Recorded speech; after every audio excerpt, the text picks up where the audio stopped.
Hola a todos. Llega el programa para escuchar, conjugar, deletrear, aprender fonemas. disfrutar del español. Esto es Hablando con ella. Conmigo Fabiana. Y conmigo Robert. Y bienvenidos al sexto programa de tu podcast Hablando con ella, donde nos vamos a informar sobre una situación de carácter social que está ocurriendo en Colombia tras 15 días de protesta. Para el día de hoy, 14 de mayo, ya hay más de 40 muertos. Es así, una conmoción social que declaran es una continuación de las protestas históricas del vecino país que iniciaron el 21 de noviembre del 2019, motivo de las protestas que habían sido eventualmente por descontento de gran parte de la población, o por lo menos así la tildan, como gran parte de la población en contra de las políticas económicas, sociales y ambientales propuestas por el presidente Iván Duque. Al mismo tiempo también tienen como bandera estas protestas el manejo de los acuerdos de paz que tuvieron con la guerrilla y con las FARC, el homicidio de líderes sociales, campesinos, indígenas y reinsertados exguerrilleros, así como diversos casos de corrupción dentro del gobierno colombiano. O sea, estamos hablando de un contexto totalmente complejo que es difícil de reconocer quién tiene la razón en este tema. O si de tener la razón, estos son los medios y esta es la causa. De todas maneras, si estas son las causas y esta es la consecuencia de lo que estamos viviendo, realmente es un tema verdaderamente complicado, Fabiana. Sin duda, sin duda. Una crisis social siempre va a llevar a un problema complejo, porque hay diferentes factores que influyen. No es solo una reforma, como en este caso, sino múltiples razones más que hay detrás de por qué la gente sale a protestar y al mismo tiempo porque el gobierno lanza una reforma en un momento tan crítico como es ahora con la pandemia. En Colombia mueren cerca de 500 personas diariamente por COVID. El miedo al contagio se hizo a un lado cuando el pasado 28 de abril miles de personas se lanzaron a la calle a protestar por una reforma tributaria propuesta por el gobierno del presidente Iván Duque.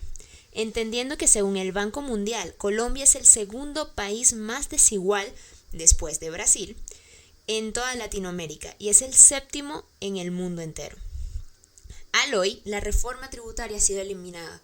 Por la presión de las protestas ya eliminaron la reforma, pero aún así las personas siguen manifestando en la calle. Y también fueron eliminadas esta reforma, como también fue eliminada la de salud, que también fue propuesta por Iván Duque, el presidente. Sin embargo, las protestas, que son en su mayoría pacíficas, también han tenido actos de violencia y vandalismo, y es donde se complica la cosa, ¿no? Todo se vuelve más complejo, ya que la policía colombiana está entrenada para lidiar con grupos subversivos armados. Recordamos un poquito la historia de Colombia, con la droga, con el narcotráfico, con la guerrilla. Entonces, ahora tenemos un grupo social, la gente en la calle manifestando y en contraparte una policía que está acostumbrada a trabajar con grupos armados.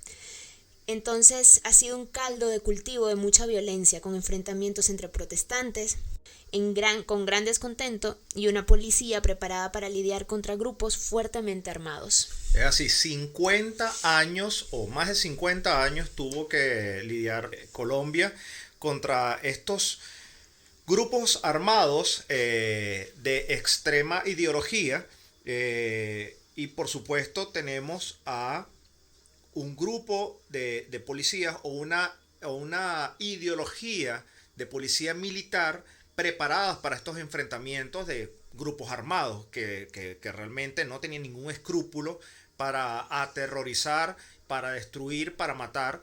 Entonces,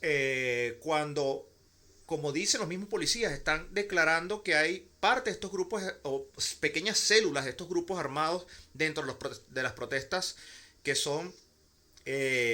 no son protestas violentas, y ellos la tornan en violentas. Entonces los policías contestan con gran fuerza, lo que hace que las tres principales ciudades de Colombia estén en llamas, porque ya cuando hay un fallecido, ya cuando hay un muerto, cuando una persona es herida por un arma de bala y su vida pende de un hilo, ya estamos hablando de que ya se incendió el asunto. Sí, sí. Entonces Colombia, Bogotá, Medellín y Cali están en una escalada de violencia sin precedentes a este momento entre cuando antes los colombianos estaban unidos contra un grupo en común, contra una cuestión común que eran los guerrilleros y paramilitares, ahora es colombianos contra colombianos, ¿no?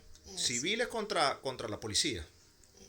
Y hay muchas acusaciones de violencia, tanto de armas, de maltrato, represión, violencia contra la mujer. Hay muchos factores allí que están influyendo y no se puede tomar una posición al respecto, o al menos yo no me atrevo a tomar una posición al respecto porque estoy lejos de Colombia y no conozco su realidad social. Entonces, no se trata de tomar posiciones políticas sobre el asunto, se trata de ser objetivo en algo. No se puede poner en riesgo la vida de los ciudadanos, sean uniformados o civiles. O sea, no estamos hablando de que los civiles tienen más razón, los policías tienen más razón. Al final todos son colombianos y todos son seres humanos, ¿no? Llevar un arma de fuego incita a la respuesta con el mismo nivel de intensidad y el resultado son personas que fallecen. Con un sistema de salud saturado por COVID, se deben sumar docenas de heridos por causa de las protestas, por las respuestas violentas, resultado de los enfrentamientos entre la fuerza pública y los protestantes, que incluyen indígenas, agricultores y su desplazamiento, ¿no? Aquí en eso que comentas con respecto a las personas que están protestando, está lo que llaman la minga indígena, un término que voy a dejar en el programa el día de hoy. La minga indígena es una palabra indígena que implica una reunión de diversos actores, saberes y herramientas en busca de un objetivo común. ¿Qué equivalente tendríamos minga a una palabra en español? Bueno, se juntan, me parece una palabra interesante. Una minga es varios sectores o varias etnias o varios comulgadores de indígenas que se juntan con un fin común y que se han sumado a la resistencia, como llaman ellos, a la resistencia de la situación que está ocurriendo en Colombia para buscar una reivindicación de sus derechos. Entonces, ¿cómo pronostica o cómo se ve, que vislumbra que vaya a terminar este conflicto en Colombia, Fabián? Bueno, inicialmente espero que el final de estas protestas sean más temprano que tarde, porque son cientos y cientos de heridos y decenas de desaparecidos, en un momento que debemos estar viendo hacia adelante para salir de la catástrofe económica producida por el COVID.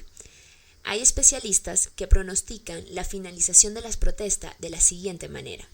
Bueno, una de ellas es que haya una negociación de forma temporaria y acéfala, o sea, algo como que paños de agua tibia, o sea, algo como que que no va a realmente socavar la crisis, sino simplemente como parapetearlas. Les voy a dejar esa palabra en español ahí, parapetearlas.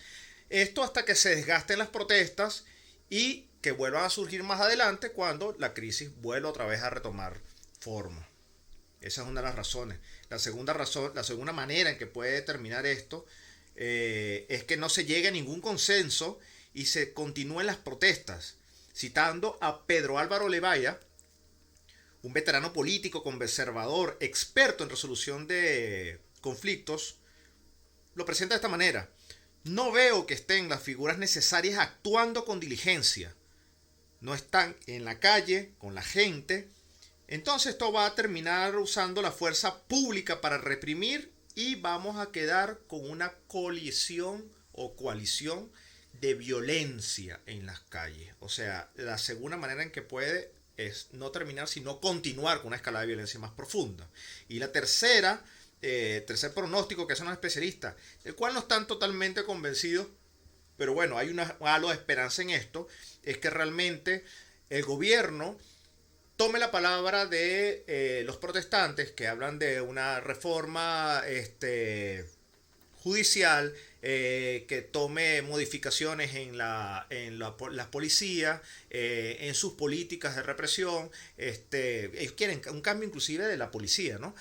Cambios económicos, sociales, o sea, debe de haber un tema de trasfondo bastante profundo que pueda llevar a que concluya las protestas. Ojo, a menos de un año y poco de finalizar el gobierno de Duque. O sea, es increíble lo que se está enfrentando Duque para su último año de gobierno como presidente. Sin duda el tercer pronóstico es el mejor, ¿no? Sin duda alguna, de verdad que lo mejor que podemos esperar es que realmente se sienten porque, como decía Fabiana comenzando, no podemos hablar de tomar una posición. Cada quien tiene un punto de vista, cada quien tiene una necesidad, cada quien tiene algo que decir.